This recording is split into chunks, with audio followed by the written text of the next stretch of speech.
c'est quand même fou de se dire que malgré le fait que pendant nos rêves, pendant notre sommeil paradoxal, normalement, on n'a pas de conscience réflexive, on n'a pas véritablement de conscience.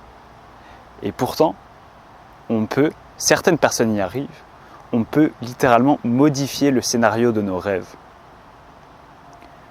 On peut vivre nos rêves consciemment. C'est un rêve lucide, comme vous le savez. La première preuve objective de l'existence des rêves lucides est apparue en 1975,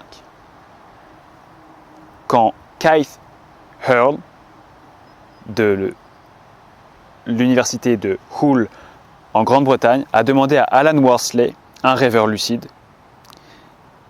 Déjà, il faut savoir en fait juste que pendant le sommeil paradoxal, on a une atonie musculaire, une paralysie musculaire totale, sauf au niveau des yeux. C'est le sommeil REM, Rapid Eye Movement, dans les paupières, vous savez, le mouvement des yeux.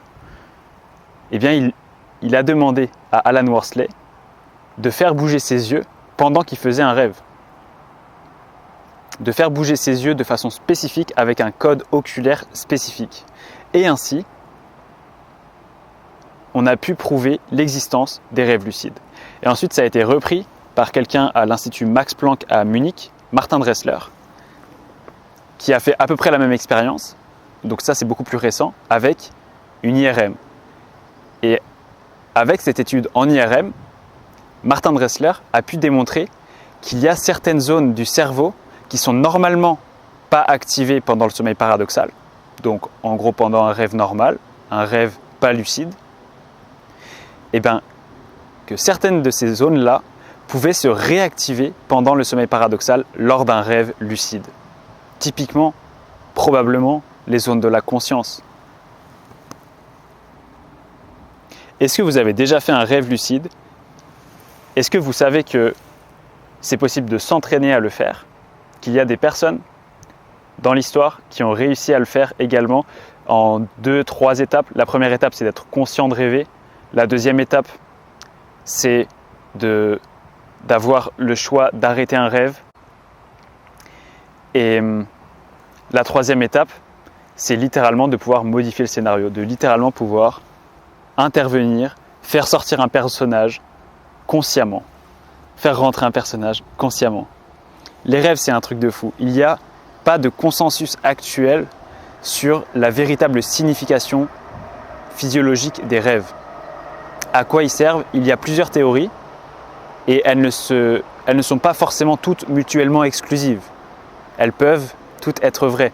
Par exemple, comme je vous l'ai dit dans une autre vidéo, à libérer le contenu émotionnel ou alors à nous entraîner à faire face à des événements qui pourraient survenir ou alors à rien du tout ou alors à nous entraîner à avoir le comportement de notre espèce, à avoir le comportement propre à notre espèce. Parce que par exemple, un chat à qui on enlève le locus coeruleus, par exemple Michel Jouvet a fait ça, le professeur en fait qui a grandement participé à la découverte du sommeil paradoxal et qui pensait que sommeil paradoxal et rêve c'était la même chose. Il faisait des expériences sur un chat à l'université Claude Bernard, l'université de Lyon, et il a enlevé le locus coeruleus